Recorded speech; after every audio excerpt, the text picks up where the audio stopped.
MSN football ടോക്സിലേക്ക് ഏവർക്കും സ്വാഗതം.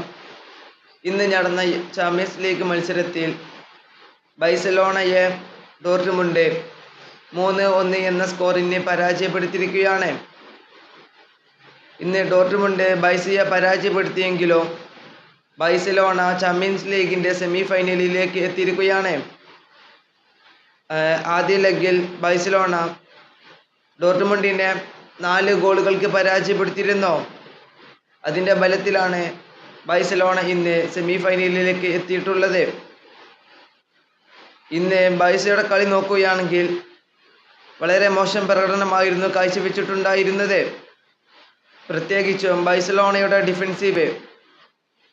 ഇന്നത്തെ കളിയിൽ ബൈസയുടെ ഡിഫൻസീവിലായിട്ടുള്ള ബാൽഡയെ മിസ് ചെയ്യുന്നുണ്ട്. ഇന്ന് ബൈസയ്ക്ക് വേണ്ടി നല്ല രീതിയിൽ തന്നെയായിരുന്നു ലോപ്പസ് കളിച്ചിരുന്നത്. അതുപോലെ തന്നെ മാർട്ടിൻ, പിന്നെ ഗോൾ കീപ്പറായിട്ടുള്ള ഷെസിനി എന്നിവരായിരുന്നു ഇന്ന് ബൈസയ്ക്ക് വേണ്ടി മികച്ച പ്രകടനം കാഴ്ചവെച്ചിട്ടുണ്ടായിരുന്നത്. ഇന്ന് ഡോർട്ട്മുണ്ടിന് വേണ്ടി ഷെറിയോ ഗ്യൂറസി ഹാട്രിക് ഗോളുകൾ നേടിയിട്ടുണ്ട്. ഇന്നത്തെ കളി പ്ലെയർ ഓഫ് ദി മാച്ച് ഈ താരത്തിന് ആയിരുന്നു. ഇന്ന് ഡോർട്ട്മുണ്ട് നല്ല രീതിയിൽ കളിച്ചു. എന്നിട്ടും അവർക്ക് വിജയം കണ്ടെത്താൻ അവർക്ക് കഴിഞ്ഞിട്ടില്ലായിരുന്നു ഈ സെമിയിലേക്ക്. ഫുട്ബോൾ വാർത്തകൾ അറിയാൻ വേണ്ടി നിങ്ങൾ ഈ ചാനൽ തീർച്ചയായും സബ്സ്ക്രൈബ് ചെയ്യുക.